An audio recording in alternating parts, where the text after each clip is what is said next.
Hello students and welcome to this math session. Today we are going to study about arithmetic progression and we'll be doing a few example based on sum of n terms of an AP. तो अगर एक quick recap देखें तो अभी तक हमने क्या समझा? AP क्या है? AP is a sequence of numbers such that difference of any two consecutive terms is a constant. वो constant पॉजिटिव, नेगेटिव या जीरो भी हो सकता है.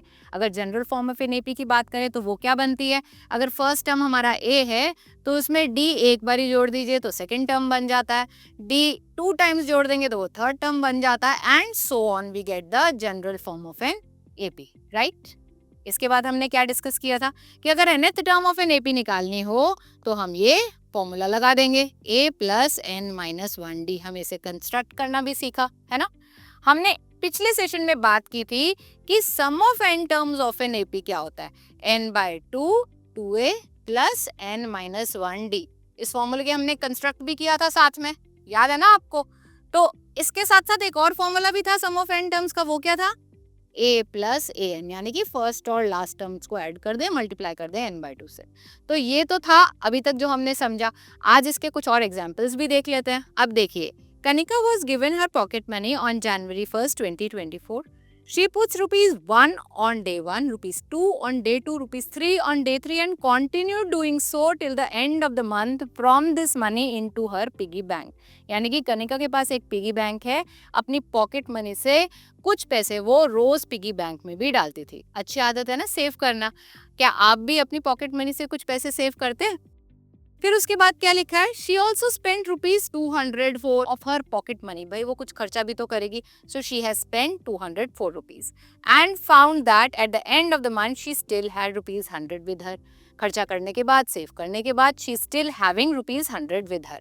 अब हमें क्या निकालना है, how much was her pocket money, हमें ये निकालना है. ठीक है, तो अब सबसे पहले हम ये निकाल लेते हैं कि पिगी बैंक में उसने कितने पैसे डाले. अब देखिए, वो फर्स्ट डेट आ रही है 1, फिर 2, फिर 3 एंड सो ऑन. कितने दिन तक? 31 डेज तक, बिकॉज जनवरी हैज 31 डेज. अब इसका सम निकाल लेते हैं. सम निकालने के लिए फॉर्मूला यूज कर लेते हैं. SN का क्या फॉर्मूला होता है, क्योंकि ये एक AP बन रहा है, ध्यान दीजिए. क्यों है ये एक AP? भाई देखिए 1 2 3 +1 +1 होता चला जा रहा है ना. So this is an AP. Sum of n terms of an AP is n by 2. हम ले लेते हैं a प्लस an, क्योंकि हमारे पास फर्स्ट और लास्ट टर्म है. और n क्या है, n भी 31 है, 31/2. a है हमारा 1 और an है 31. तो इसको सॉल्व करिए मेरे साथ साथ. देखिए क्या आंसर आ रहा है आपका. ये 216 हो जाएगा. ये हमारा आंसर निकलेगा 496. आपका भी यही आया होगा, है ना. अच्छा, अब क्या कहता है वो कि जितनी भी पॉकेट मनी थी, मैं मान लेती हूँ x पॉकेट मनी थी, उसमें से 496 तो सेव कर लिया. स्पेंड कितना किया, 204. ठीक है, और बच कितना गया, 100. यानी कि अगर दी हुई पॉकेट मनी x में से ये सेव हो गया, ये स्पेंड हो गया, तो बच कितना जाएगा, 100. अब इसे सॉल्व कर लीजिए. आपके पास x आ जाएगा, वही पॉकेट मनी है. सॉल्व करिए इसको प्लस करेंगे तो हमारे पास 700 आ जाएगा, है ना.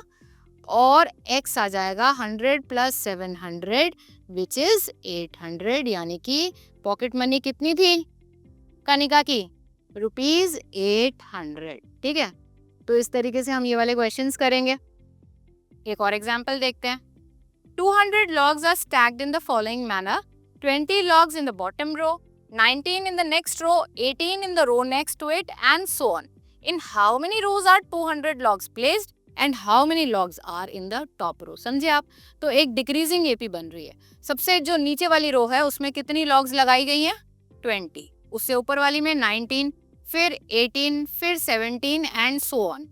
कितनी रोज बनेंगी ये हमें पता नहीं है, और उसमें कितने लॉग्स होंगे ये भी हमें पता नहीं है. यही हमें निकालना है. ठीक है, तो हमारे पास जो जो जानकारी है उससे हम निकालेंगे. अच्छा, क्या हमें ये पता है कि टोटल लॉग्स कितनी है, 200 है ना. तो यानी कि sum of n terms of an AP हमें दे रखा है, इट इज 200. क्या हमें A गिवन है, फर्स्ट रो में कितनी लॉग्स हैं, 20.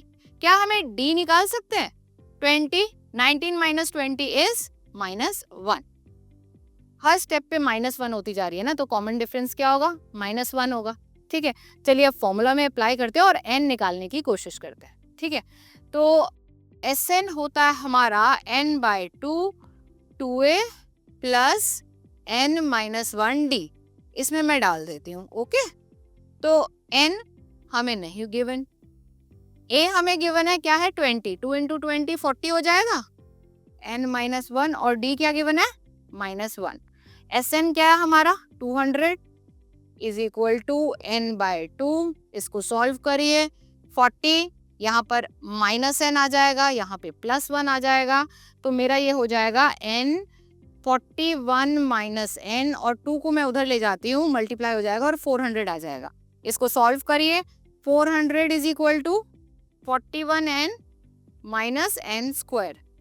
क्या लग रहा है, एक क्वाड्रेटिक इक्वेशन बन रही है ना, n² और 41n को उधर ले जाते हैं, n² - 41n plus 400 is equal to 0। ठीक है, ये हमारी बन गई क्वाड्रेटिक इक्वेशन। तो हमने पिछले चैप्टर में सीखा है इन्हें सॉल्व करना। कैसे करेंगे इन्हें सॉल्व, मिडिल टर्म स्प्लिट करा जा सकता है ना, दो ऐसे नंबर्स जिनका कि मल्टीप्लाई करने पर तो 400 आए और ऐड करने पे आए -41। यहाँ पे वीडियो को पॉज करके आप ट्राई कर सकते हैं और निकाल सकते हैं वो दोनों नंबर्स। ठीक है, तो अब देखिए मैंने जब कैलकुलेट किया तो मेरे पास आया -25 और -16 को अगर लिया जाए तो हमारी ये कंडीशन सेटिस्फाई होती है और हम इसको सॉल्व कर लेते हैं। ठीक है, इसको आप इस तरीके से कॉमन लेंगे और हम n की वैल्यूज निकाल लेंगे। दो वैल्यूज आ रही हैं, क्वाड्रेटिक इक्वेशन है तो भाई हमारी दो वैल्यूज आ रही हैं n की। क्या क्या आ रही है देखिए, n -16 को 0 पुट करते हैं तो n इज इक्वल टू 16 आता है और n -25 को 0 पुट करते हैं तो n 25 आता है। अब दोनों में से एक ही सही हो सकता है, कैसे पता लगाएंगे, तो हम nth टर्म निकाल लेते हैं, यानी कि 16th रो में कितनी लॉग्स आएंगी ये निकाल लेते हैं। फॉर्मूला लगाएंगे an is equal to a plus n-1d, यानी कि a प्लस 15d। अब a हमें पता है 20 लॉग्स है ना, और हमें d भी पता है -1, 20 - 15 हो जाएगा 5, यानी कि अगर 16th रो है तो उसमें 5 लॉग्स आएंगे। ऐसे a25 भी निकाल के देख लेते हैं। a25 क्या होगा, a प्लस 24d, a है हमारा 20, d -1 है तो ये -24 हो जाएगा ना, और ये आएगा -4। अब बताइए क्या नंबर ऑफ लॉग्स -4 हो सकती हैं, is this possible? No, this is not possible. Number of logs negative में नहीं आ सकती। तो हमारा जो करेक्ट आंसर है कि कितनी नंबर ऑफ रोज बनेंगी, तो number of rose will be 16 और लास्ट रो में कितनी लॉग्स रखी जाएंगी, जो हमारा A16 आ रहा है, यानी कि 5 logs. Okay, so this is our answer to this question. Now there are some practice questions for you, please try them. देख लीजिए थोड़ा सा hint. Find the sum of first 24 terms of the list of numbers whose nth term is given by this। तो आप first term निकाल लीजिए A1, फिर A24 निकाल लीजिए और फिर आप SN के फॉर्मूले से सॉल्व कर सकते हैं। Jaspal Singh repays his total loan of rupees 1,18,000 by paying every month starting with the first installment of rupees 1,000। उन्होंने लोन को रीपे करना था, 1000 से स्टार्ट किया। If he increases the instalment by ₹100 every month, यानी कि फर्स्ट मंथ में दिया 1000, फिर 1100, फिर 1200 एंड सो ऑन, वो रीपे करते चले गए। एक एपी बन गया ना, फर्स्ट टर्म हो गया 1000 और कॉमन डिफरेंस क्या हुआ, 100 बढ़ रहा है, यानी कि d = 100 आ गया। What amount will be paid by him in the 30th installment? 30th installment तक जाते जाते कितना ये अमाउंट पे कर लेंगे। आप 30th installment की भी वैल्यू निकाल सकते हैं और sum of 30 installments S30 निकालेंगे। What amount of loan does he still have to pay after the 30th installment? तो यानी कि जब आपने सम निकाल लिया उसके बाद जो टोटल इन्होंने लोन लिया था उसमें से माइनस कर दीजिएगा इस वैल्यू को, तो आपके पास left over amount of the loan आ जाएगा। ठीक है, तो इसी तरीके के कुछ और क्वेश्चंस भी आप जरूर प्रैक्टिस कीजिएगा और हम मिलेंगे एक और नए मैथ्स के इंटरेस्टिंग सेशन में। तब तक keep exploring, keep learning and keep growing.